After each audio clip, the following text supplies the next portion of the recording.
شەڕ و پێکدادانەکانی دژ بە ڕێکخراوی تیرۆریستی داعش لە ساڵی 2014 تا 2017 لە نینەوە زیانی زۆری بەرباڵەخانە و خان و ژێرخان و مزگەوت و کڵێسا و ڕێگاکان و شوێنەوارە مێژوویەکان و فڕۆکەخانە کەوت. بەرپرسانی پارێزگاکەش دەڵێن هێشتا بەشێک لە ژێرخانی پارێزگاکە بنیات نەنراوەتەوە.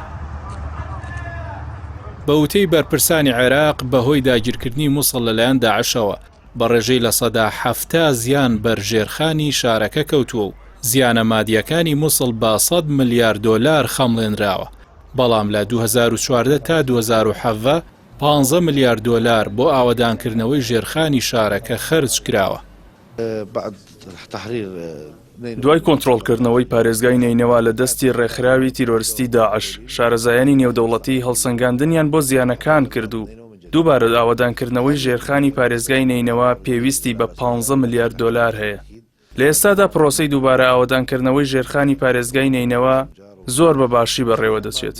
بەڵام بۆ دووبارە ئاوەدانکردنەوەی ناوچەکانی نینەوە بە تایبەت قەزای شنگال هێشتا پێویستمان بە پاڵپشتی نێودەوڵەتی هەیە. بەپێی قسەی ئەو بەرپرسەی نینەوە تا ئێستا 20,000 کەس لە مووسڵ قەرەبووی زیانەکانیان وەرگرتووە. هێشتا 40,000 کەسی زیان لێکەوتوو لە مووسڵ و 12,000 کەسیش لە شنگال ماون بۆ ئەوەی قەرەبوو بکرێنەوە. لەبارەی ڕێکەوتنی شنگالیش لە نێوان بەغدا و هەولێر وتیشی تا ئێستا لە خاڵی سفردا و هیچی لێ جێبەجێ نەکراوە. تا ئێستا بەهۆی ململانێوە ڕێکەوتنامەی شنگال لە خاڵی سفرایە. جێبەجێ نەکراوە، هەر لایەنە و چاوەڕێ دەکات لایەنی بەرامبەر پابەندیەکانی جێبەجێ بکات. لە کاتێکدا خەڵکی شنگالیش لە چاوەڕوانی ئەوەدان ڕێکەوتنامەکە جێبەجێ بکرێت.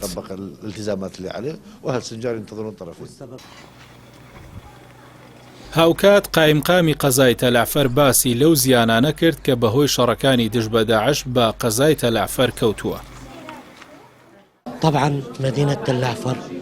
قەزای تەلعفەر یەکێکە لەو ناوچانەی بەهۆی ئۆپەراسیۆنەکانی دژ بە داعش زۆرترین زیانی بەرکەوت. تەنانەت لە ساڵی 2017دا لەلایەن ئەنجومەنی نوێنەرانی عێراقەوە وەک ناوچەیەکی کارەساتبار ناسێنراوە.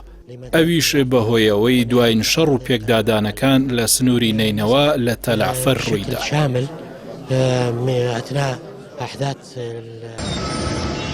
لە سەرەتای ساڵی 2014 و ڕاستەوخۆ دوای دەرکەوتنی لە دۆخێکی ئاڵۆزاوی کە تا ئێستا هۆکارەکەی نەزانراوە، ڕێکخراوی داعش ڕاستەوخۆ شاری مووسڵی گرت و سوپای عێراق بەبێ ڕوبەڕووبوونەوەیکی ئەوتۆ شار و ناوچەکانی دەوروبەری ڕادەست کرد. بەو هۆیەوە لا گرتن و ئازادکردنی شارەکەدا وێرانێکی گەورە بەر شارەکە کەوت.